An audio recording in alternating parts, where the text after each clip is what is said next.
we go. Let's go.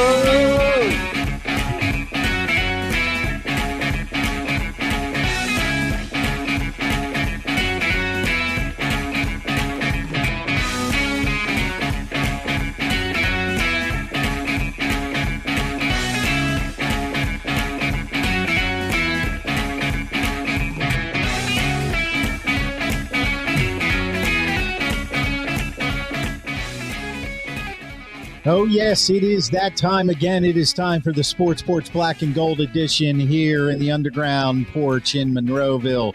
You are watching us right now live on Facebook, LinkedIn, YouTube, X, and 2 channels on Instagram. And, of course, I'm going to drop the show right after the show on the iHeartRadio app, Apple Podcasts, Spotify, or anywhere you get your friggin' podcasts. That's right. And if you'd like to take a gander on over to YouTube. A gander. A gander, that's right. You can always follow us on YouTube at the Sports Porch Podcast. You betcha. That's right. Our followers are actually growing now, believe it or not. The goose always gets the gander. What I love is, pardon me, you guys have no idea what I got to go through to set up this show. I just got to tell you. Yeah, I do. yeah. I set it up every week. Is it harder Is it harder than children starving in Africa? Yes. Is it that hard? You did. Yeah, you set it up every week, but you don't set it up with Mark singing like weird songs. And, how do you know I don't call Mark up? Yeah. And say, Mark, sing that song. I'm pretty sure I help him out. I think it helps sure him, concentrate. Sometimes that happens. Yeah. Well, anyway, the Grand Schwabini is across from me in the studio. Mark, we've got Hockey Jesus to my left over here. Actually, he's over there on the screen, and I am your technical director. People call me Calvin when they want to. And you can always listen to our live internet radio station, Radio PGH. I dropped that link in the comments a couple times a show. That is a streaming link to our internet radio station, Radio PGH. You can also follow it on radiopgh.com. So what do we do here? Well, we're going to talk about the Cleveland game yesterday. The Brownies. Yep. Do we have to? We had ourselves a brownie sandwich. That game was so horrible. We do. We're going to do good, bad, and ugly there. Of course, we're going to do our NFL predictions. We picked 3 games. Try to pick the winner. We do have a Trader Joe's snack time that my lovely wife, the Pittsburgh property diva, will bring down to us. That is fantastic. Approximately 8 o'clock. I think you guys, well, let's just say your guys are going to appreciate my effort this time. Oh, okay. Yeah, because you're not doing anything. Oh, for God's sake. And at least it'll come down. I don't know if we're going to have a Grand Schwabini prediction, right? No, you never know. Maybe you not. never know. We'll see. The spirits come when they come. We have a Stump the Yinzer question this week that I will see. It's Steelers related. Hockey Jesus is going to talk, and then we have a what we are watching. So let's get right into it. This is the and of course you guys out there participating in the show on Twitter or whatever. Drop your comments, get involved. We want to know what you think about everything we're talking about here. We're just a bunch of fans who've been watching football for 30 years. I think Pat's plus on 40 track years. today. Pat, Steelers are the best AFC team. Yeah, there you go. That's a big claim right there. Thanks for Pat. That coming from a Buffalo fan. Jeff Paulus, my buddy from York, is in the house. Thanks, Jeff, for being here.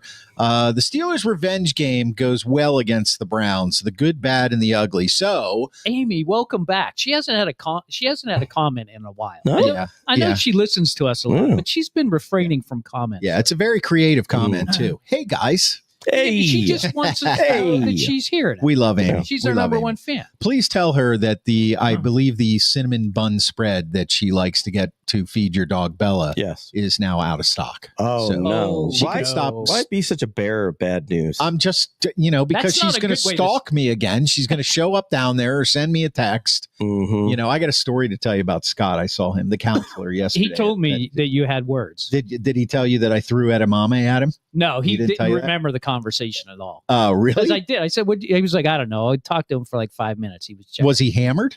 I don't know. He was at the game. I don't think he was hammered. I think this healthcare thing's got him a little frazzled. Yeah, maybe it does. I don't think he's got much to worry about. Yeah, I think he's good. He doesn't work anymore. So, Jeff says, I have a trivia question for you all.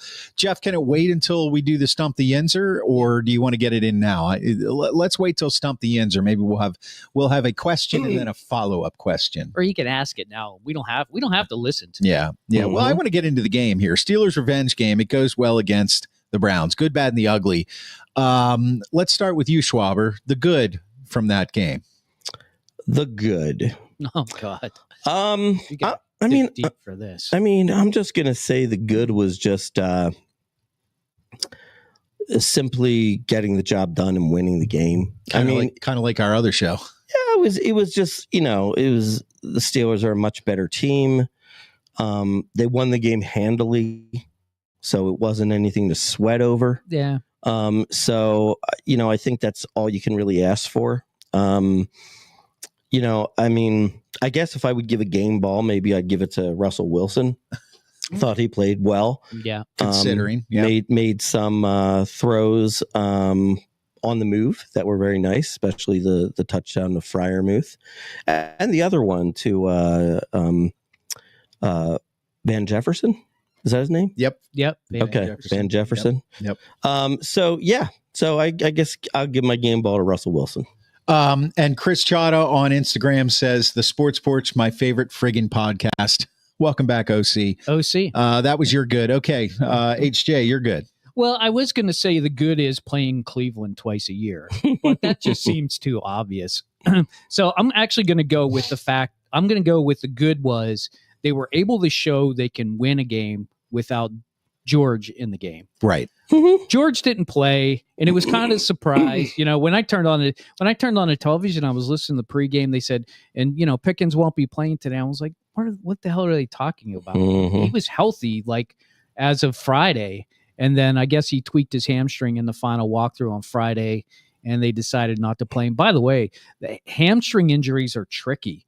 I wouldn't be surprised if he maybe even sits out this week just to have him healthy for Baltimore. But I think the good is the fact that they were able to win that game when your number one wide receiver surprisingly, they couldn't plan for it. So they just kind of had to wing it. And that's what it looked like they did because it took them until the second half to figure it out. But they did. They finally figured it out. And honestly, I think Mike Williams is a really good receiver. Yeah. But they say he's never open, and that's why he's not on the field. I say put him on the field and just maybe he will get open because if you throw the ball near him, he's got great hands. Got open a couple times yesterday. Yeah.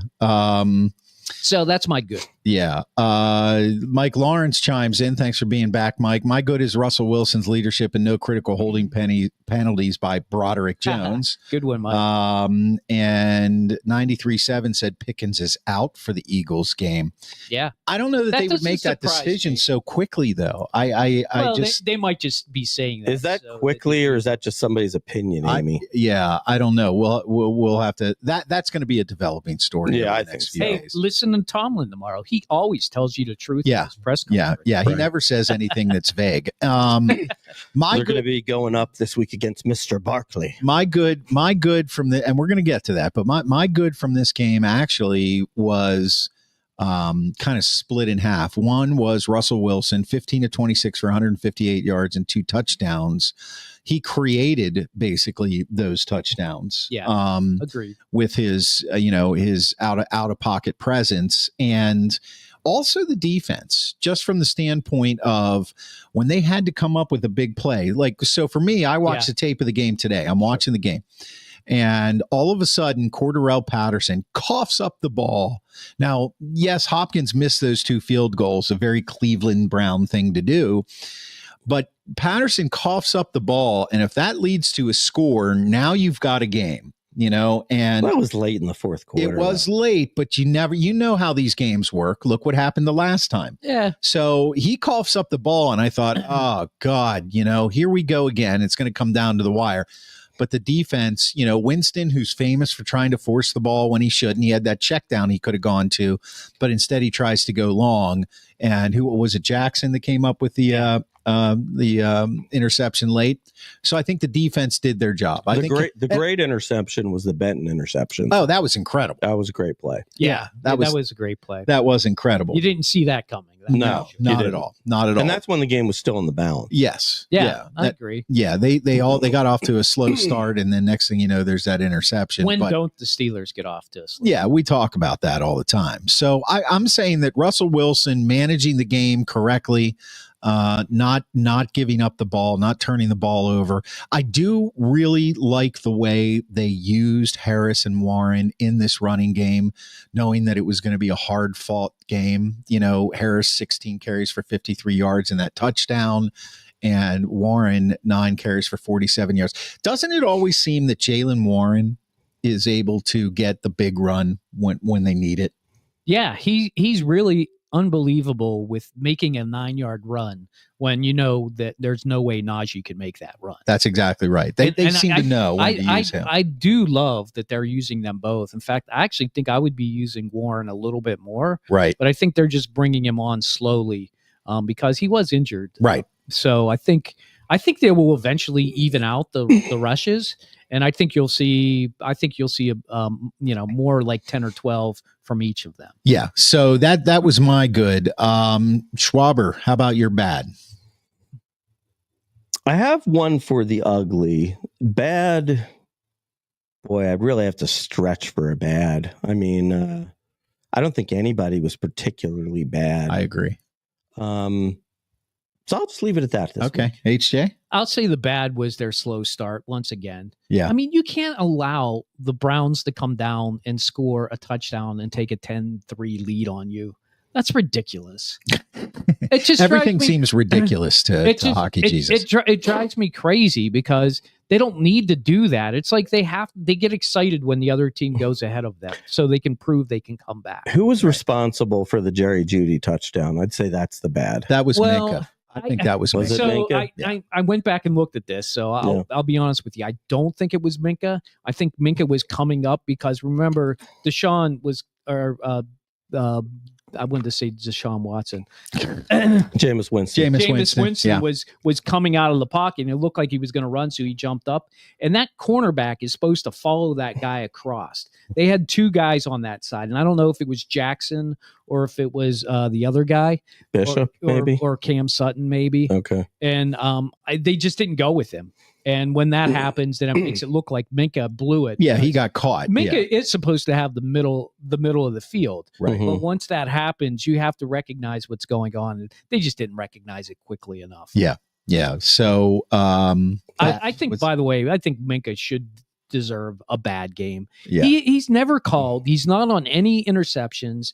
He's just a nobody out there right now. Yeah. It's just, I don't know where he's gone with his talent. Well, this is what the counselor was telling me down at TJ's. 400 plus yards last week, 50 yards at halftime, question mark. Yeah, I guess I'll go with that for what Yoho Son said. Bad. And Pat Off-Track says they were playing zone. If they were playing zone, then it was Minka's fault. There's no way he should have came up and tried to tackle Winston when there's a guy coming. And that's what I'm saying. And on the replay, that's what it looked like. So the counselor last night, when I saw him down at TJ's, was telling me he was having a debate with you about Minka and how the reason Minka appears to be having a bad season is because they're playing one single safety high to keep that deep play, could keep teams from going over the top. Yeah. And I mean, I think that's a good point. I think that they've tweaked the defense a little bit to try to prevent that, because I think that touchdown to Jeudy, that was the longest play.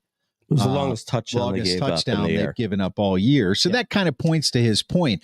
But at the same time, it doesn't seem like he's having the impact that he's had in previous years back there, and who knows why. So my bad from this game was not getting Darnell Washington into the game. I'm just kidding. I'm kidding. There it is. I thought you were going to make that your ugly. No. I was just baiting you for that. I think my bad for this game, I honestly, I don't really have a bad or an ugly at all. I'm not saying it was a superb performance, because it wasn't. I think this is kind of, we do our Philadelphia show at 6 p.m. Eastern time right before we do our Pittsburgh show. And I was talking about that game in Carolina where the Eagles, they kind of struggled to win that game. And this is kind of the same thing. Both of these teams are on a trajectory to meet each other next week. And we're going to talk a lot about that in a second. this game for both of them was against a team that, now granted, Cleveland had beat Pittsburgh just a couple weeks back and it was a division game, Right. but against a team that's really got nothing to play for other than pride and also nothing to lose. So my bad from this game is that they didn't really go out and make a statement. It was almost like they were overlooking this because they know that next week is the true test of this season so far. And so they won in spite of that fact. But I don't know that I could call that a real bad. I think the play calling was well. I think they're trying to get Mike Williams into the offense more because he does have good hands. And they did mention that they spoke to Tomlin this week in prep for the broadcast about Mike Williams and why does he only have one catch for a touchdown? And Tomlin just said, give it some time. Time will tell. And I think that's one of the things that we kind of overlook is that he's coming into a new team that already has people that have defined rules and trying to fit in there and also learn the offense. I think Mike Williams down the stretch is actually going to end up playing a much bigger role, only because Russell Wilson distributes the ball very well. He's using Van Jefferson. He's using Pat Freiermuth. Yoho-san chimes in here. I'm telling you, Skowronek needs more offensive snaps. He can get a first down whenever he gets the ball. But he is using him. I think he did have a catch this week. I think he did. Yeah. Mike Lawrence says, bad. Didn't Joey Porter get burned a couple times? We're going to talk about that. I don't think so. No, but he had some pass interference penalties. He had a really bad unnecessary roughness call where he just needs to keep his mouth shut again, keep his hands away. He's handsy. So that was my kind of bad and ugly together. Schwaber, Okay. What's your ugly? Well, you guys might be surprised by my ugly, but was it just me, or was I watching the Philadelphia Eagles fans? The Pittsburgh Steelers fans, the booing for the first quarter and a half when Russell Wilson was struggling, were booing him. Yeah. Why? Why are they booing him? I mean, come on. He's the first quarterback they've had since Ben Roethlisberger. Right. I mean, and he's playing fantastic. Right. I mean, it made no sense. I was just really shocked by it. I think there's a little bit of similarity between those fan bases, as much as you might want to hate to admit it. No, I think that's actually a brilliant bad. Yeah. I didn't even think about that because I was too busy focusing on the bad refereeing in the first quarter. That's true. It wasn't great. So that's going to be my ugly. My ugly is the refereeing, just because they were so inconsistent with it.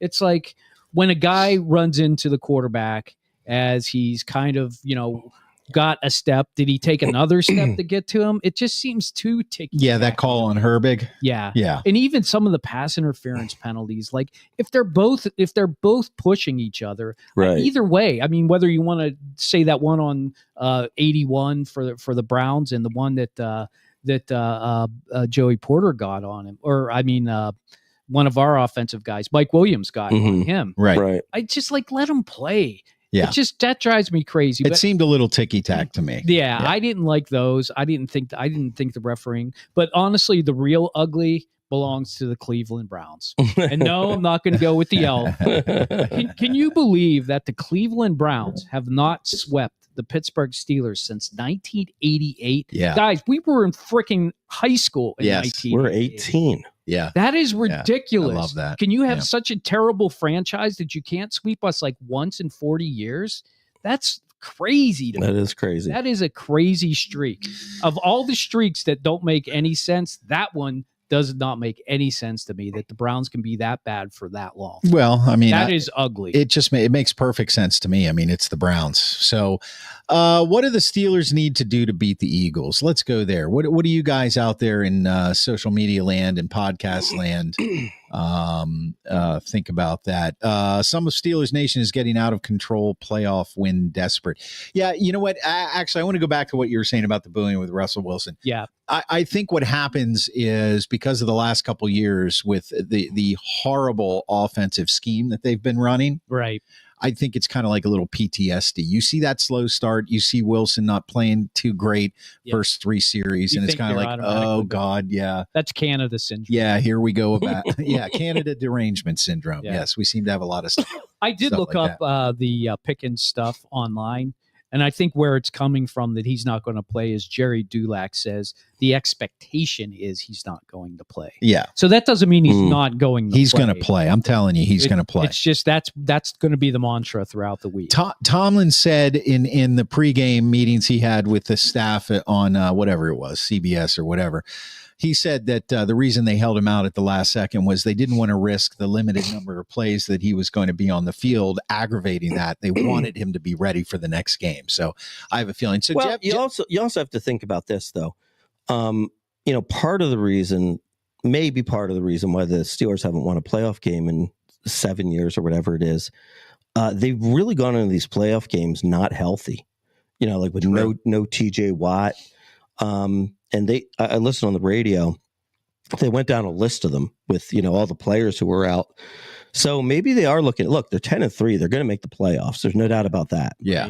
No, still the 1 seed is still in play, although it's very unlikely. Right. Beat Kansas City. So, but to me, I just sort of feel like maybe they are really taking a longer look at it and saying, I'd rather have Pickens on the field in our playoff game versus, on the field to play the Eagles, re-aggravating it. Right. Yeah. Well, I mean, like we said, this is a story that will develop as the week goes along. Yeah. Jeff wants to know, when is the last time the Steelers beat the Eagles in Philly? You want to look that up, Schwaber? And OC on Instagram says you got to put heat on Hurts and try to contain Saquon. Did you just spray that stuff in your mouth again, dude? Yeah. Yes. He needs to remain healthy. Yeah, I agree. We want him spraying things in his mouth. So while he's looking that question up, and Mike John has actually a really good question. Mike says, can our defense contain Barkley and pressure the QB? Yoho son, Boswell for 18 to 21 points and the Eagles will lose. John says, as far as Pickens is concerned, Jeff Paul Schwabini is correct. So he thinks you're right about maybe they want to leave him out, for the Eagles game. And John Edberg says 1965, 59 years ago. Is that really the last time they won in Philly? That's what it says. That's what I believe these guys can use Google. Yeah, I know that. I'm just They're surprised. smart guys. I mean, I know They're been a listening while. to us. So sometimes it clearly just they know what they're happens, doing. Yeah. So I mean, keep in mind they're playing once every 4 years. Yeah, that's Right, true. yeah. Yeah. So okay. So what that is a long time. It is. Yeah. HJ, what do you think the Steelers need to do to beat the Eagles? Let's start with on offense. I think on offense, they're going to have to make the big plays because the Eagle defense is very good. And I think their cornerbacks are solid on both sides. So I think they're going to have to attack the middle. They're going to have to make Braun become the guy who's the run stopper and try and throw over his head and make him want to stay off the line a little bit to loosen up the run a little bit. I think if they can do that, it's going to be a tight game, I believe. But they're going to have to open up the middle by pushing Braun off the line a little bit because that guy's a monster. He's definitely an all-pro. He's just a very excellent linebacker. And I'm worried about the ends a little bit. Nakobe Dean. He's another guy that's worrisome for me. Their defense will be the best defense we've seen all year. So I just hope our offensive line is up to the challenge.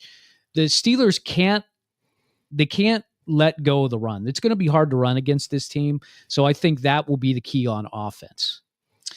Yeah. Grand Schwabini. Yeah. I mean, look, I watch all the Eagles games. So I feel like the best way to beat the Eagles is to control the clock. So I think you want to have long drives.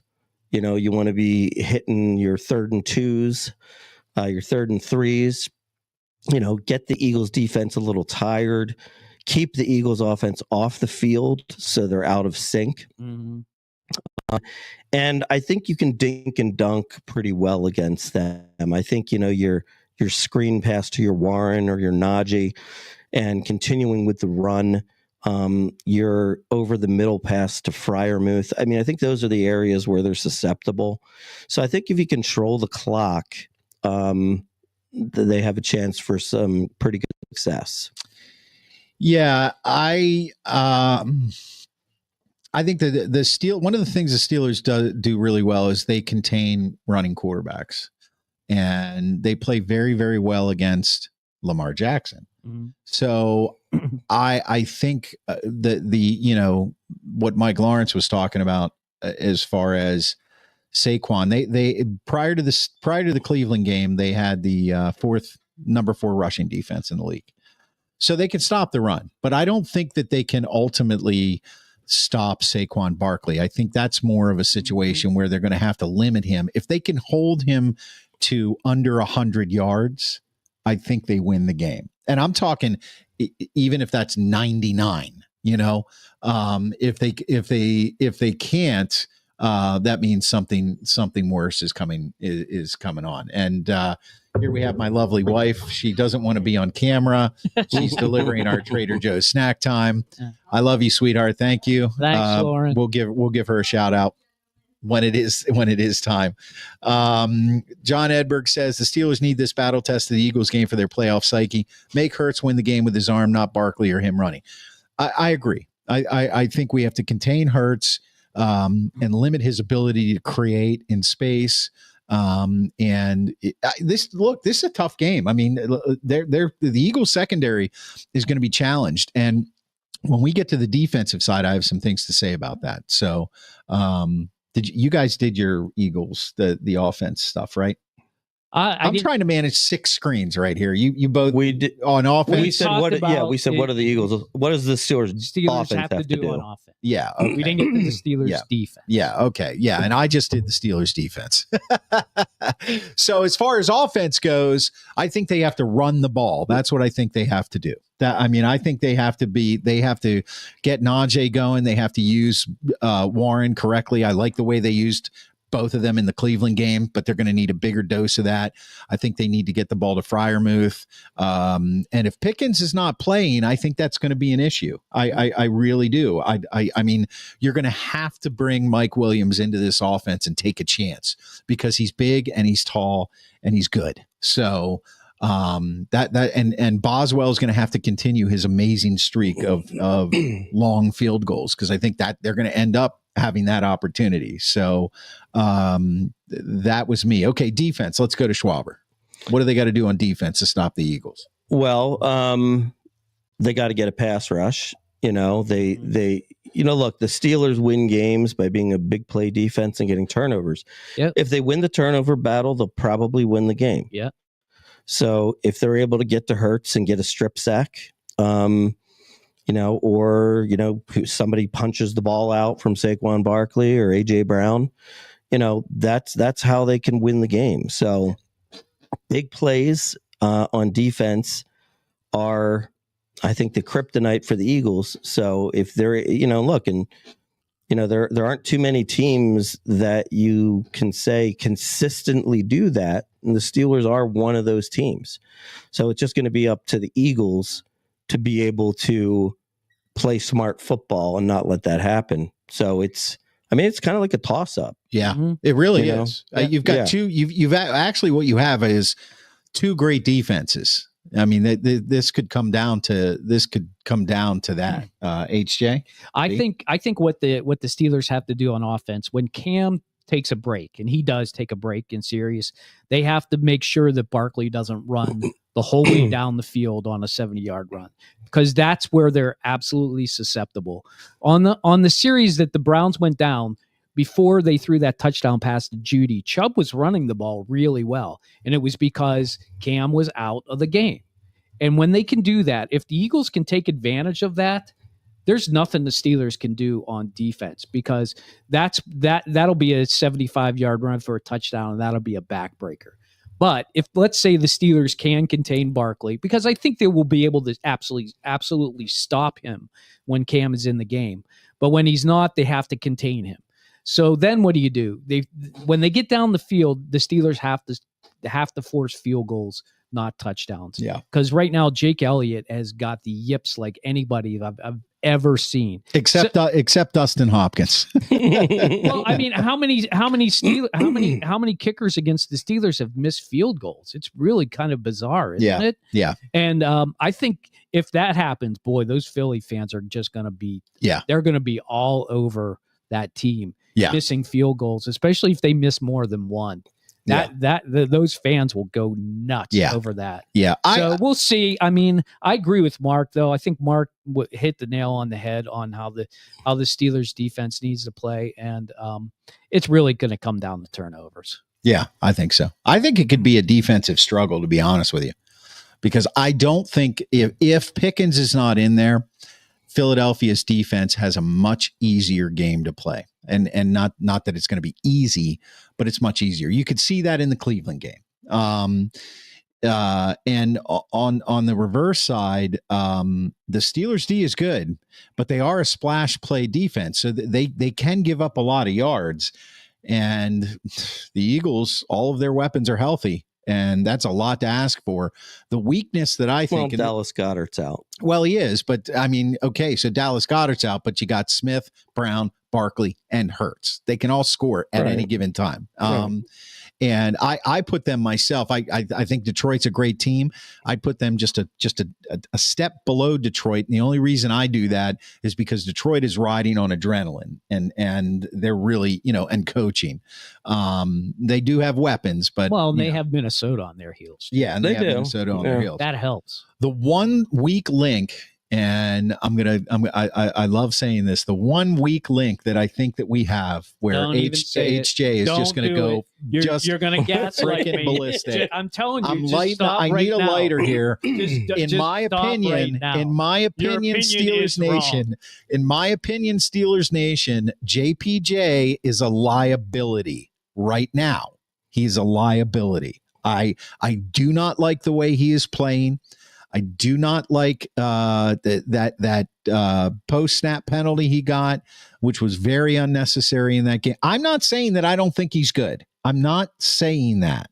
What I'm saying is that you're saying he's a liability, which means he shouldn't be on the field right now. So I'm not saying he shouldn't be on the field. Then your choice of words are poor. What I'm saying, this is like Michkov derangement. Go ahead, Schwab. Take it from here. I would say this.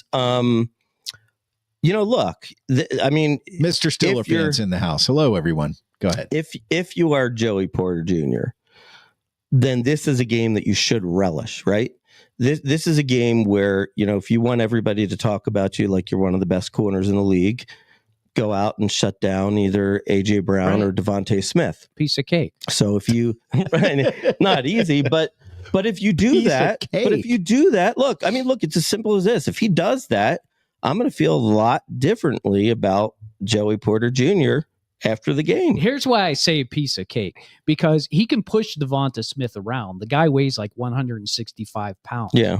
And if he tries to push A.J. Brown around, you're not even going to know, because the guy's so big, he's not going to be able to move him. So you can put your hands all over A.J. Brown and you won't even notice that his hands are on him. So I think they're the perfect duo for him to go up against, honestly. It's that mid-range wide receiver who kind of has some speed, who can get behind him, who's not that big, but big enough to be able to jump over him. I think that's the problem. That's the problem JP Jr. has, and him being handsy is not a problem. I'm sorry, I love it. I think you need a cornerback out there that's physical, a guy who can get close to the receiver, and at some point you have to turn around and knock down the ball, and that's it. That's all you have to do. Mr. Steeler fan actually has a really good point here. There you go. Yeah, bring it up. Russell Wilson has been a thorn in the Eagles' side. Yeah, we never beat him, and so I'm assuming he's right when he pulled that up. Yeah, 5-0 against the Eagles. They never beat Russell Wilson. Yep, and I love this. John Edberg says Calvin is right. Joey Penalty Jr. is suspect right now. Oh God. Hey, look, our fans are allowed to be wrong. Yeah, well, here's the thing. I do want to clarify. I don't think he's bad. I'm talking about right now. These last few games, starting 3 games ago when he started to have penalties called against him, and then following that up with his play in this particular game where I kept an eye on him, and he seemed to be out of position more than not. I just think that he might be getting a little out over his skis. And look, you guys, we should talk about Hard Knocks, the AFC North. Right. That was very impressive. But Mike Tomlin needs to use a little of that magic on him, kind of the way he's trying to use it on Pickens. Like, look, you're good. You're not great yet. Okay, you got to rein it in. You got to learn how to cover these guys. You got to study the tape. Every game is different. Every receiver is different. You're not going to be able to play every receiver the same way. And if somebody punches you in the face, turn around and walk away. You know, what are we trying to do here? We're not trying to get TikTok videos out. We're trying to get another trophy in the trophy case. And if you want to be part of that, which your father was part of, and everybody says, oh, well, he had his own scuffles. Yeah, he did, of course, like father, like son, I guess. You got it. He's got to rein it in, man. And this game is the important game. This is the game where it doesn't matter what side of the field he plays on. They got a guy who can take it to the house every time they catch the ball. So if they lose, this is not an important game from a win-loss standpoint. No, I mean, it's an important game for Joey Porter because he's playing against probably because they didn't put him on Jamar Chase on either side of the ball or on either side of the field. He's playing against 2 of the best receivers he's probably played against yet. Yeah. So, and you know, what do you do? So let's get in some of these comments here. Let's see. Mr. Steelers fan, he also says that the Eagles game is relatively useless, and he goes in, 1965. Pat Off Track says, give me 3 stats: touchdowns, red zone efficiency, and 3rd and 4th down conversions, and I'll tell you who won. Mr. Stiller fan says the O-line has to play their best game yet because their Eagles defense is tops in the league. Absolutely. And one more from Mr. Stiller is JPJ isn't suspect right now, in my opinion. Backing you up, HJ. I think the real issue falls on the refs. I don't like that. I don't like blaming the refs for everything. Not that you're blaming them for everything, Stiller fan, but it's kind of like, look, you gotta learn how to play the game right. And he's a little handsy. So, AFC North, Hard Knocks, AFC North. You guys watched the first episode? Yep. No. Yep. You didn't watch it? No, I watched it. I'm not watching. You're not going to watch it? Nah, I'm going to let you guys tell me about it. Okay. Well, go ahead, Schwaber. Give me your take on it real quick. Well, you know what? I listened to somebody on the radio make a comment, and I would say I kind of agree with it. They said what we watched were 3 NFL coaches and a movie star. Right. With Tomlin being the movie star. That's exactly right. I agree. Yeah. And, look, I always tell you guys, the reason why I like watching these things is because you can really get a sense as to who can coach and who can't. And I was impressed with Tomlin. Yeah, me too. I was definitely impressed with Tomlin. You could see that some of the things that happened in that game they had worked on during the week, like the Herbig sack. Yep. He called it right before it happened. Right. Yep. I thought that was really impressive. And just the way he talks to the players, I think is really, I think he does it in a way where he holds people accountable, but at the same time, he encourages them. Yeah. So I was impressed with him. I wasn't really, the other teams are just all so bad, except for the Ravens. Actually, let me make a comment, actually. You have been making a comment. I was actually, I was not that impressed with John Harbaugh. Yeah. I was not impressed. I sort of felt like he was kind of like not really in tune with the team. Right. Like he's kind of like, he's like talking in a language that like isn't for the players. It's just like more like the coaches and the general manager would understand. I don't know. That really surprised me. I was expecting a lot more from him. Yeah. So those are my two takeaways. My takeaway was one, same thing as you with Tomlin. Mm-hmm. Finally, we get a chance to see what we always see in these press conferences, and we take these little clips away and we turn them into what we call Tomlinisms. Right. And then now you watch him coach in the meetings and you realize that like when he strings it out into a coaching session or a meeting, it actually makes more sense. Right. And he does have a way of connecting with the players. Like after Herbig's strip sack, right, they showed him on the sidelines right before the play. He said, strip sack coming, Herbig's coming in, and bang, he got it.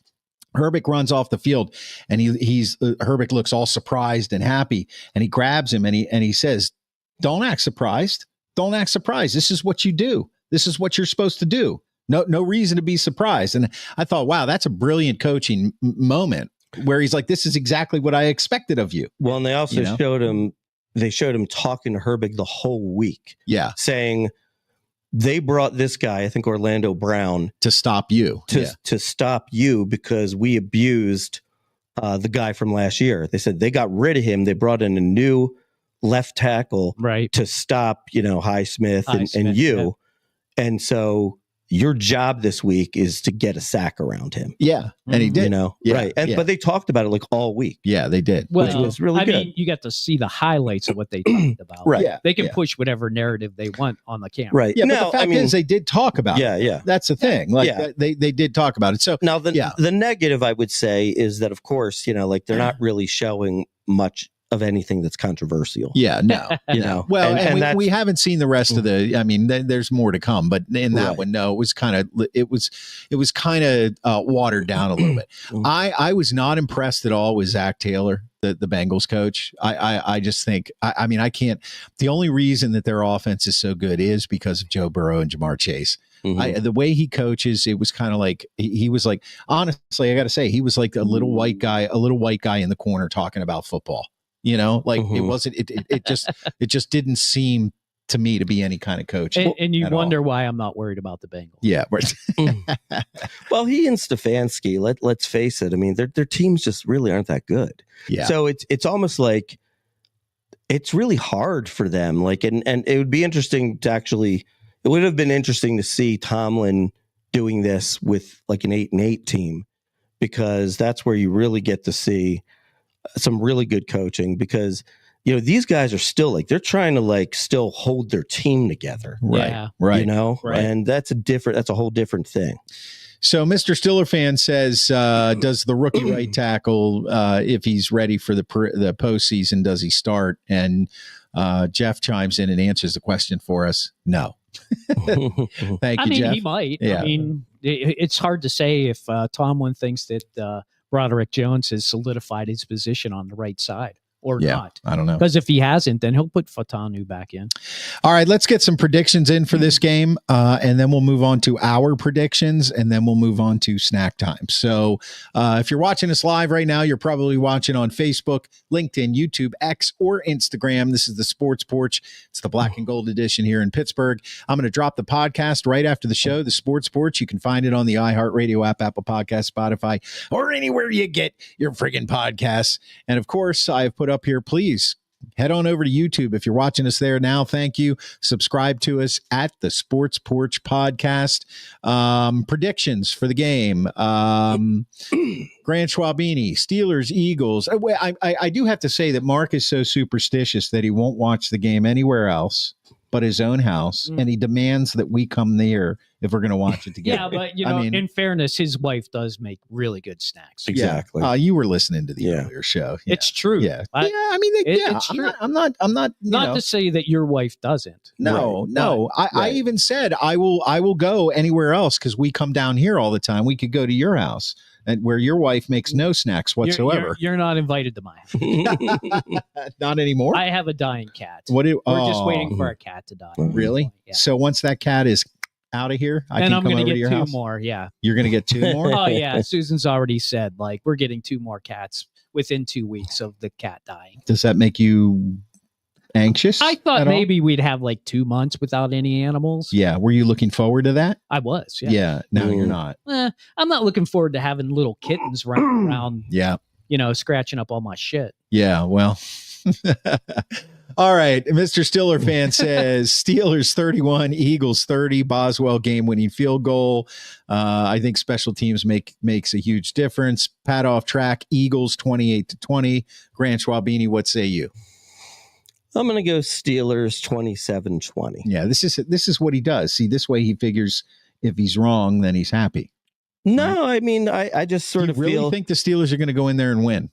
Well, the more I wasn't really thinking that way until the guy made me think about the Russell Wilson effect. Yeah. Mm-hmm. Yeah. They really don't play well against him. Yeah. And look, I mean, let's face it. I mean, I'm hoping that the Eagles' poor performance last week, burns a fire and they come out and they're passing the ball like crazy. But that's easier said than done. What we're dealing with right here is they're actually, in this last game, they're not playing that well. So, every year that the Eagles have gone to the Super Bowl, they always seem to have a little skid at the end of the season. Right. So you're thinking this could be part of that? It could be part of that. So, I'm just going to say 27-20. I also just sort of feel like, the Eagles just clinched the playoffs. I mean, no disrespect to the Commanders, but it's going to be pretty impossible for them to win the division. Yeah. I mean, they have to win out and the Eagles have to lose out. Yeah, I know. Yeah. The Eagles have the division. I just feel like they don't nearly have as much to play for. So that's my take. Okay. Pat off track. I'm hoping no batteries are thrown at the Steelers. Hey, as long as you don't dress up in a Santa suit, you'll be fine. Or a Redskins jacket. Put your helmet on. Jeff Paulus, Eagles 33-24. HJ, what do you think? Well, I think the Steelers are looking past this game. I think they're already planning for a Baltimore win. And I think I think they're going to get everybody healthy. I don't think they're looking at this game as a statement game. I don't think they're looking at this game anything but, we're just going to go out there and play the best we can. But they're not going to go through any special thing to go through. I do think Barkley is having that magical year. I do think he'll get a good 60-yard run against the Steelers, and I think that'll be the backbreaker sometime in the third or fourth third or fourth quarter. Sorry. Yeah. HJ's coming up. Yeah. Hockey Jesus is coming up. So I think for that reason, I'd like the Eagles to win. I don't know, 24-14. Okay. This is a tough one for me because I think this is. And by the way, the Steelers won't get any turnovers on defense. Okay. So in that scenario, I think that this game comes down to a field goal. Okay. We went back and looked at the last 5 or 6 Eagles Steelers games, and they were kind of lopsided. One game it was a victory by 25 points. Then the next game was 16-10. Then it was back and forth. I just feel like this game is going to come down to a field goal. I feel like, especially if Pickens isn't in, but we can't make any assumptions. I know that Russell Wilson is 5-0 against but he played for Seattle and it was in the NFC all of those games. So yeah. Unless they played Denver, but I don't think they lost to Denver. So. Right. So, and I think this is kind of like the Jake Elliott redemption game. I do. It might be. I mean, he's really not that bad of a kicker, but this year he's horrible. I think it comes down to a long field goal. This is how the Eagles win these games, by the way. This is how they do it. It's a tough game. It's a brutal slog. They haven't been playing well.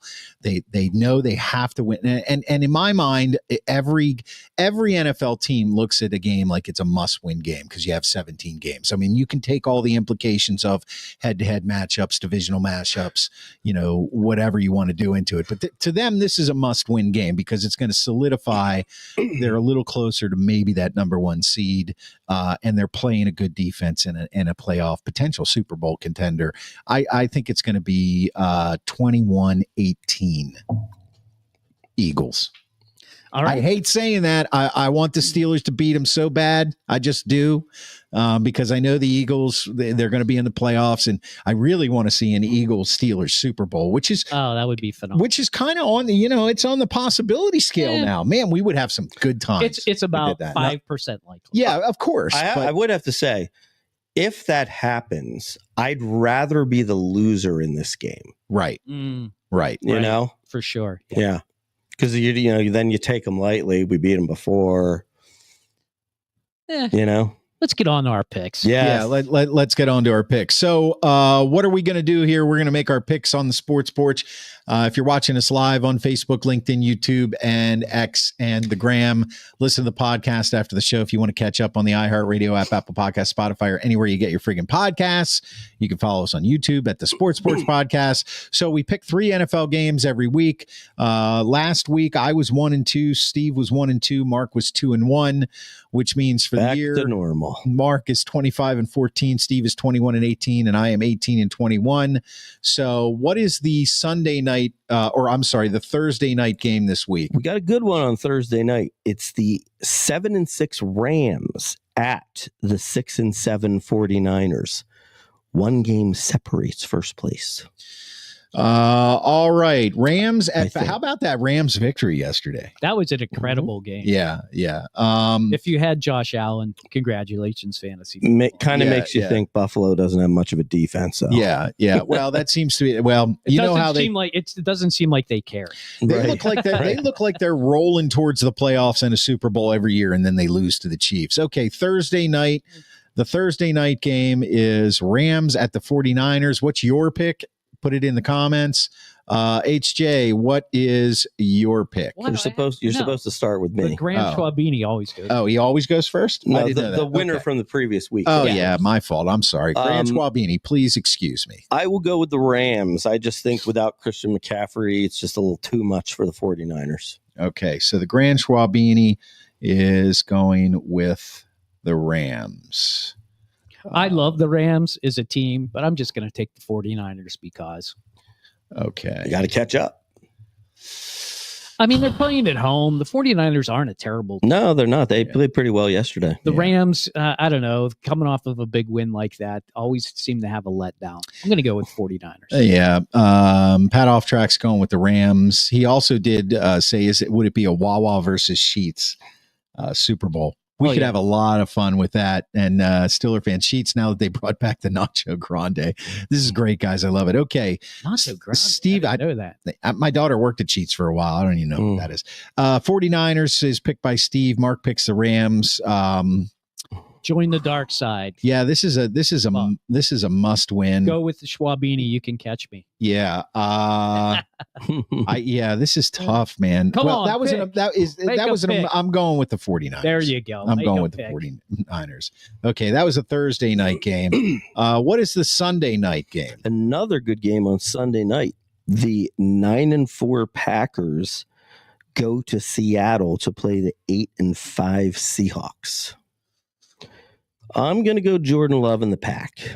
Yeah, I love the Packers too. I think they got it all going on. I think the Seattle Seahawks are a pretender of a team. So this Packers at Seahawks, and you're going with the Packers. Mark and Steve are going with the Packers. All right, I'm going to pull a Calvin, and I'm going to go with the Seahawks, only because it's at home, and this is what I do. You betcha. Sarah called them the Sea Hacks. I've never heard that before. The Seahawks. But I love it. Okay, now the Sunday Pick'em game, which, by the way, I got that one. That's the one I got right. Jaguars at Titans. Okay. I picked the Jaguars. Did you see that came down to a final time? I know. The Sunday Pick'em game. So bad. We got a no-brainer here. No-brainer on Sunday afternoon at 4:25. Not your Eagles and Steelers, but we've got the Bills at the Lions. Oh man. Yeah. The 10-3 Bills at the 12-1 Lions. Oh boy. Who does Minnesota play this week? I don't know. And I am going to get a little crazy here. A little crazy. Can't do tie. I'm not going to Monday night Bears at Vikings. So that's not a good one. They don't play till Monday. You know what? I'm gonna go out on a limb here. I'm taking, believe it or not, this week I'm taking 3 road teams. I'm gonna take the Bills to beat the Lions on the road. I just don't look. The Lions are good, but they're not 15-1 good or 16-1 good, right? Well, we're going to find out. So I don't think they are. Yeah. So I'm going to take the Bills. Coming off a heartbreaking loss. I feel the same way, but it's always a tough thing because they won their division. So they're in the playoffs. Right. You don't know how much they just want to heal up and how much they want. Nah, I changed my mind. I'm going Detroit. Steve's going with just the because Lions. they think Detroit has to win. Well, they do. Minnesota's playing the Bears. There's no way they're going to lose the freaking Bears. That's true. They have to win. You're right. Yeah, Jeff is picking the Lions. Mike Lawrence, Lions by 6. Pat off track, Lions money line. Yeah, I got to tell you, if Minnesota, what are they, 11-2 now, right? Yeah, they only have a few losses. I mean, who'd have thunk Sam Darnold? Good God. They're the Eagles of last year. Yeah, seriously. Oh, you think they're going to start losing like crazy? They could be. Yeah. Well, if they lose to the Bears. Yeah, if they lose to the Bears. You know what? I'm going with you on this, Steve. I'm taking the Lions only for the reason that Minnesota is on their heels and they have to keep winning. They're only separated by 1 loss. Yep, that's it. Will the defensive injuries finally catch up with the Lions? Yeah, I don't know. We shall see. It unfolds before us every So that's it for our predictions. You're watching us live every Monday night, 7:30 p.m. Eastern time, all over the world, all over social media. You can catch the Sports Porch podcast also on Spotify, iHeartRadio app, Apple Podcasts, and subscribe at the Sports Porch podcast on YouTube. And are you guys getting kind of hungry? Yeah. Are you? All right. Betcha. You didn't like what we had last week either. Good. Trader Joe's snack time. Of the biscuit. Oh yeah. Taste the honey sauce. Taste the goodness of the biscuit with that honey sauce. Don't get that honey sauce on me. Oh yeah. I don't like the way it tastes with my chicken wings. Okay, it is Trader Joe's snack time. And what does that mean? Well, everybody who watches on a regular basis knows that I work at Trader Joe's down in East Liberty. It's a great grocery store. It's a great place to work. They have great food. They are not an official sponsor, so they're not paying us for this, but they did give me permission to do it. And what I do is I pick a Trader Joe's product every week. I bring it home. We sample it. We give you our honest opinion. If we don't, Steve didn't like the vegetable pouches last week. They were horrible. But Mark and I liked them a lot. Yep. Yeah. Sure did. So this week, and the preparation, of course, was done by my lovely wife, the Pittsburgh Property Diva. Thank you, Lauren Klein. You can visit her at pittsburghpropertydiva.com. She prepared for us. These are chicken taquitos. Oh, I've had these. Yes. Yeah, I've had them, not of Trader Joe's, but I've had them. And they are served with Trader Joe's white queso. So we're really highlighting the chicken taquitos. Get out. But here you go. Dip it in there. She brought napkins down. Dip it in. Yep. You guys get to listen and watch us chew. And I tell you, I do like good queso. Do you think it's spicy? This white queso is not that spicy, but it's really good. Yeah. We demoed it a few weeks ago and it was pretty popular. Okay. So can you reach those? All right. Don't mess up my setup here. There it is. Can you hear that? I'm going to give you a picture of the package if you're watching. That's what the chicken taquitos. There you go. It's a pretty good seller. This is what it looks like. Yeah. Pretty good seller. Like live. Dip it in that queso. What do you think? I think very good. Really I like it. Yeah. I'm a fan of this stuff. Yeah. Yeah. How about you, buddy? I have not had these. Have you had the Trader Joe's chicken taquitos? I believe I have. Oh, okay. Wow. They're a Mac's favorite. He likes them. Oh, okay. All right. Those and the samosas. He really loves them. Oh, the samosas are awesome. Yeah. Oh, yeah. These are top notch. These definitely fill any hole. You got a little snack. You just stick it right in that hole. It's good. All right. Okay. So we're giving a thumbs up to Trader Joe's chicken taquitos. How about the queso? Did you like that? Yeah, pretty good. Yeah, it's decent queso. Let's see what we got. Some comments. I knew we have had Amy them, says we have had them, Mark. So of course. Okay. Well, you got to have them again. Yeah, they're crunchy on the outside. They got some good chicken.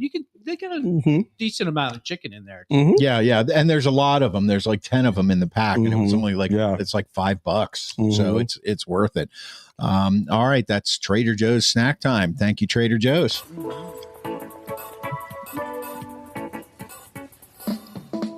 Taste the biscuit. Taste the goodness of the biscuit. They passed that queso. Taste the honey sauce. Taste the goodness of the biscuit with the honey With that sauce. honey sauce. Uh-huh. To get that honey sauce on me. That's all there. Don't I do don't it. like I the don't way like it the way it tastes with my tastes With chicken my wings. chicken wings. All right, Trader Joe's snack time. It is Thank better you. with the queso. By the way. Oh yeah, because it's a little dry. You know, you have to have something to dip it in. Right. Okay. Where's the queso There you now? go. So HJ's got it over there. Coming over. Any predictions for us, Grand Schwabini? Or are Heyo. we moving on to next week? Moving on. Moving on to next week. The spirits are Mhm. not flowing with him right now. Mm-mm. No. Mm-mm. Okay, let's It do happens. let's do Stump the Yinzer. What is Stump the Yinzer? Well, we have a resident Yinzer here to my left in Hockey Jesus. He has pierogies in his DNA, or he has DNA pierogi, They're inside Ears. of my brain right now. or his DNA has pierogies in it. Then we have our transplant here who has lived here for almost 30 years, Mark, originally from the Philadelphia area. We give a Pittsburgh related sports question. If the Yinzer gets it right, well, obviously he is a Yinzer and he should get it right. But if the non-Yinzer gets it right, then he becomes a Yinzer for the week. Yinzer of the week. Mhm. And we still haven't decided what that truly means, but these guys don't really seem to care. Stump the Yinzer this week for Super Bowl 30. And by the way, Schwaber, that's 3 X's. X is 10 in Roman numerals. XXX. So 3 in a row. That's Okay. 30. I like Okay. that. Mhm. Now I have to wait till it scrolls back around. It's back around. For Super Bowl 30, Cordell Stewart was listed 3rd on the depth chart for what position? That's a very interesting. Yeah, I thought that might be intriguing for you. Well, there are only 2 positions it could be. So if I get it wrong, Mark gets it right. Mhm. So I'm going to say he was 3rd on the depth chart at wide receiver. Mm. I mean, you can give the same answer if you want, but you don't win anything. Quarterback. Yeah. It was wide receiver. No, I Yeah, know it. it had to be one or the other. Yeah. Yeah, it was wide receiver. So Cordell Stewart in Super Bowl And, X, and that's why they lost. Was that the Neil O'Donnell Super Bowl? Yeah. Yes. Mm. Yeah. Please, we don't need to bring any Okay. bad juju. I think that was the last time that Dallas was actually in the Super Bowl. Uh-huh. Me too. Yeah, I think you're it right. was Mhm. Yeah, it was the last time. 20, Oh, yeah. 29 years ago. Yeah, they won. Yeah. You're welcome, Dallas. Okay.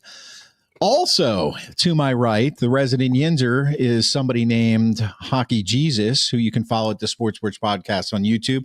And Hockey Jesus preaches on his podcast after every single Penguins game. I love what you're doing with the clips on TikTok. By the way, guys, Thank you. we're the Sports Porch on TikTok. You can follow us there. And Hockey Jesus gets on. He does a video podcast, and a podcast drops it after every Penguins game. I'm getting some reels out there now too. And you are Ooh. getting some reels out there. I love it. So, HJ, hey, what's going on with the Pens? Well, first I have to apologize to my fans because I actually have not given a Hockey Jesus for game 29 against Toronto because I was violently ill the last Oh. 2 days. Wow. And that's a big win. Well, yeah. Actually, I thought the Florida win was a bigger win, to be honest with you. To beat Florida, even though you played them at home, Florida is a really good team, and they dominated them for 2 periods. Now, of course, Florida is going to come back. They're an amazing team. I love that Florida team. They remind me of the Penguins from the early 90s who won those cups. They were just they had another level that nobody else could get to. And that's what happened with Florida. But they ended up winning. They won 5-4, thank God. And then they blew it in New York on Friday night. But they did come back. They've rebounded really well in these back-to-back situations. I think they're like 5-2 or 6-2 in the second game of a 2-game back-to-back situation. So that's promising. But you know, I'm still where I was a week ago, which is where I was the week before that. The Penguins are somewhere in the 76-82 range. If they beat the Avalanche on Tuesday night, they'll be right at 8. They'll be right on pace for 82 points this year, which gets them nowhere, but it makes them relevant. Everybody still talks about them. They're still wondering what they're going to do. Tomasino has been one of the good finds that Dubas did go out and get. He's really solidified that second line. He did not play against Toronto because I think he has a concussion. They say upper body. He got hit really hard after he scored. I think it was against the Rangers. And he got hit really hard, and you could see instead of him celebrating, he was like, "Guys, don't touch me." Right. He was hurt. But I like the way they're playing now. It's different in the sense that they're not playing full blown out Sully hockey, which is everybody goes down to the net and everybody has to run back when they get the puck behind them. They're being a little bit less aggressive in that stance, and you're seeing less shots because of it. So if you're wondering why the Penguins are only getting 20, 22 shots, that's why. Because they're actually taking better shots. If you look at the shot chart, and I suggest you do download the Pens app, on there, you can see what I call high danger shots is anywhere right basically in front of the goal, between the dots, from there down to the net. Those are high danger shots. Those are shots that should go in almost every time unless they get knocked down. But if they make it on goal, if the goalie makes a save, then it's a 10-bell save. And that happens, by the way, no doubt about it. And that's what happened. Shesterkin made a save like that I think saved the game for the Rangers. So Penguins are still in the mushy middle. This week they actually have a pretty easy schedule this week. They have the Avalanche coming into town. And the Avalanche aren't great, by the way. They're like third in their division. I think they've got like the Penguins I think they maybe have 30 points or something like that. They're not doing that great. Then they play Montreal. I think that might be the last game against Montreal, but that's in Montreal. And then they go up to Ottawa on Saturday. But those are all 3 winnable games. And if they do win those 3, I still am going to be where I am right now, which is good that they won 3 in a row. And that would be like 6 out of their last 10. So that's a good thing. They're playing actually much better. Yeah, you can see it. And I think bringing up Pickering on the defensive side, I don't think Carlson's making as many mistakes also. I think that's helpful. But we'll see. I mean, the Penguins are what they are. They're a team in decline. Sully played his 700th game, which is amazing. You never hear a hockey coach making it to game 700. That's with rare one team. That's rare territory, honestly. What about OC's question here? It was on Instagram. I typed it up for the Sports Porch there. Is it possible the Pens can be bad, but not bad enough to get a high draft pick? Yeah, that's exactly where they are, OC. That's exactly where they are. They're bad, but they're not bad enough to get like a top 5 pick, because teams like Chicago, they can't put it together at all. And I know Philadelphia is having a good season, and so is Columbus, but they're right where Pittsburgh is right now. So their good season is a crappy season for us. And those 2 teams are on the up already because they have some good young talent. I know Schwaber likes to joust me about Michkov, and I do think he is a good player, but I don't think he's a superstar. But I think they still have enough good players to be competitive, and they're exactly right where the Penguins are. Only their youth, they have their talent in their youth, and they're only going to get better. Our talent is only going to retire. So this is true. That's the big difference. So you need to be thinking not just this year. If you're the Pittsburgh Penguins, you need to be thinking 2 or 3 years down the road when you don't have Gino, maybe don't even have Letang. I think he'll be in his last year of his contract by then. And what does that team look like? And that's the scary part, to be honest with you. So yes, I believe that's exactly where they are. Bad, but not bad enough. All right, HJ, you can follow Hockey Jesus at the Sports Porch Podcast on YouTube, and also on the Sports Porch Podcast on the iHeartRadio app, Apple Podcasts, Spotify, or anywhere you get your friggin' podcasts after every single Penguins game. 2 weeks from tonight, by the way. Oh, is it Pens Flyers? Yep. Mm-hmm. Not Is At it home. here? Home. It's a home game. Home game for the Penguins. Yeah. So Maybe we Okay. should just all go down and do a sports porch from there. okay. I'm I off. keep I'm off suggesting it, that and you week. guys are like, oh, I don't know. Hey, I'm off that week. What so is it? whatever. Christmas week? That is Christmas. Oh yeah, I'll 23rd. be in the Bahamas. Never mind. Well, Oh yeah, Mister. Let's go down. Oh, I'll be in the Bahamas. I will. All right, HA. Thanks, man. You do a fantastic job. Make sure you pick up the Sports Porch on TikTok and on Instagram as well, and on YouTube, where we're posting shorts and reels and all that other good stuff. Getting our TikTok on.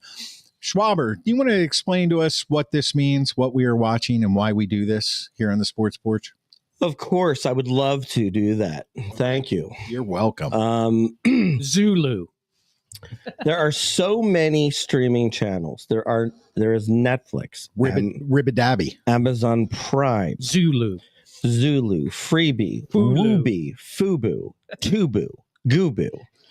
And I'm just making some up at this point. Yeah. But Apple the point is that there's so many. What are you going to watch? Yeah. And we solve that problem for you. Yeah, we do. We help you in one of two ways. We help you in terms of gearing you towards the good and steering you away from the bad. That's right. So let us do our work and help you to enjoy television and movies.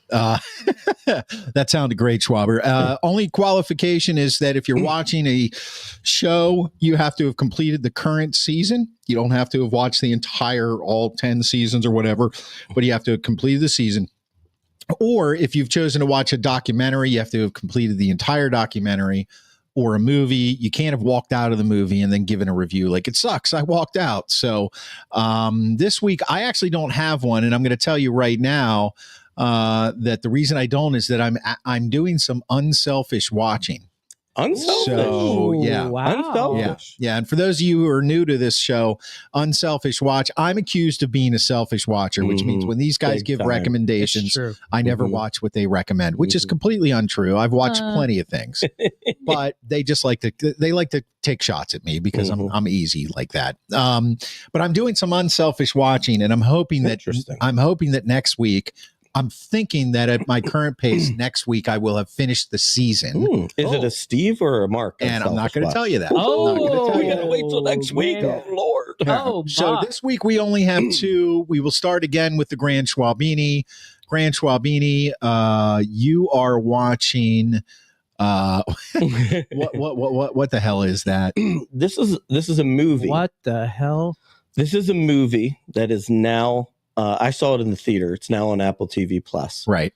And it's called Thelma. Right. Okay. And it's shockingly really good. Really? It looks like a It's- bunch of really, really old. It looks people. like driving Miss Daisy What- the opposite way on a little What it is? thing or what it- tractor. What it is it's based on a true story. The writer who wrote this wrote a story basically about his grandmother who got scammed. Oh. And so basically what you've got this grandmother gets scammed, and like she gives up like several $1,000s. I ain't so bad. And the family It's only and $1,000. the family is like concerned and thinking like, Jesus, we got to put her in a home now, Oh, that okay. kind of thing. Yeah. And she's like, this is BS, man. Like I'm gonna figure this out. And so basically it's really freaking good. I mean, like it's a comedy. It's only like an hour and a half. And it's really funny. I mean, it's funny, like she basically seeks out and finds out the scammers and like takes them on. And Nice. it's hilarious. Is it a true story? Did you say that? It's true to an extent. Okay. I don't think in There's real some life. artistic impression. Yeah, I don't think in real life the grandmother confronted the thieves, but Okay. I think that they did actually get those people in trouble and stuff. Gotcha. Yeah, Okay. yeah. So Schwabini recommends Thelma, now on Apple TV So Plus. good for family watching. Very good for family watching. Okay. Like Susan will be like, Oh, yeah. that was so good. Steve." That's exactly what I'm looking Yeah. for. And maybe you'll be able to convince her only to get one cat. Mhm. No. No. Steve is watching. The it's just biggest heist ever. Actually, I just watched this today because I was sick, so I actually didn't go at work. called in sick, and I was watching Biggest Heist Ever instead of being at work. Full disclosure. This, I didn't have an idea what it was going to be at all. I'm like, Biggest Heist Ever. I've seen like a lot of heist movies, like that one with the art one up in Boston. Yeah, yeah. And like, I'm like, what can this be about? And of course, it's about Bitcoin. No, I don't know shit about Bitcoin. I don't either. Right? Yeah. I don't know nothing about it. I don't know nothing about Bitcoin. I don't. I have no clue. But they go through the beginning and they kind of tell you what Bitcoin is. It's a new currency. It uses blockchain technology. Yeah, I think everybody out there watching and listening has heard of Bitcoin. We've heard of it. Nobody but understands. nobody knows it. Nobody right? understands. So What the hell what it is. happened is somebody stole 5 billion Bitcoin before it went crazy. Yeah. Wow. Oh no, it was 5 million. 5 million Bitcoin. 5 million right. Bitcoin, and it turned into 5 billion once Bitcoin went off Yeah. the charts. Yeah. Okay. So the FBI was trying to track it down. They're like, because I guess, and this is why I was talking about Bitcoin a little bit, you can go and look at every single transaction that happens, Right. but you can't know who owns the wallet Because of the blockchain. Mhm. yeah, right. So they're like, they could see the money and they watched the money go from place to place to place to place, and then it went up on the dark web, and they lost it. And it turns out, put the picture back up. Okay. It turns out these two people, They're the people. Yeah. they're the people. Nice. And I'm just going to leave it at that. And if you want to watch it, it's actually worth it, because let's see, who's the woman? Heather. Of course. Of course her name's Heather. Heather Morgan is the woman's name, and Ilya Lichtenstein. And yes, that's a Russian name. So guess what? Mother Russia. There's some Russia thing going on in Right. there. Right. So it's really wacky. Do they, in the end, do they have $5 billion? Are they rich? No, but they live a lavish lifestyle Do they? before. Getting nabbed. I don't even know if they really got nabbed. Really? You have to watch. You can't give it away. No, you have to watch it because Okay. Their lifestyle is whack. Okay. Yeah. Okay. Interesting.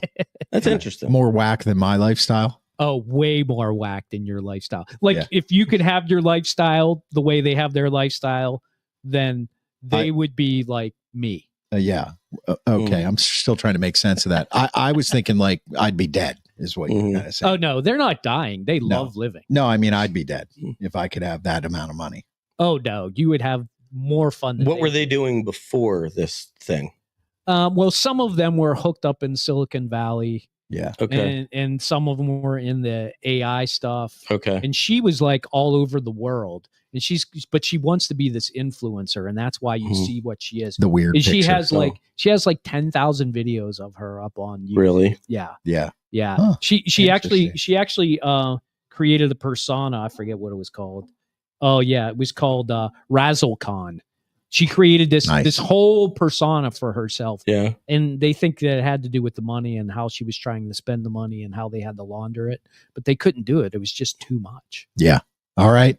Interesting. Biggest heist ever. Netflix. HJ. Not All right, guys, that's it for this edition of the Sports Black and Gold, where you've been watching us. If you're watching live on Facebook, Instagram, YouTube, X, and LinkedIn all over the world, I am going to drop this podcast in about 15 minutes right after the show on the iHeartRadio app, Apple Podcast, Spotify, or anywhere you get your friggin' podcasts. And you can always follow us on YouTube at the Sports Podcast. Listen to us on Radio PGH at radiopgh.com. And visit the website, theporcheslive.com, theporcheslive.com. Theporcheslive.com. Jeff says, have a great week. For the Grand Schwabini, for Hockey Jesus, I am your technical director, and I am out. Let's go Pens. Jablonsk.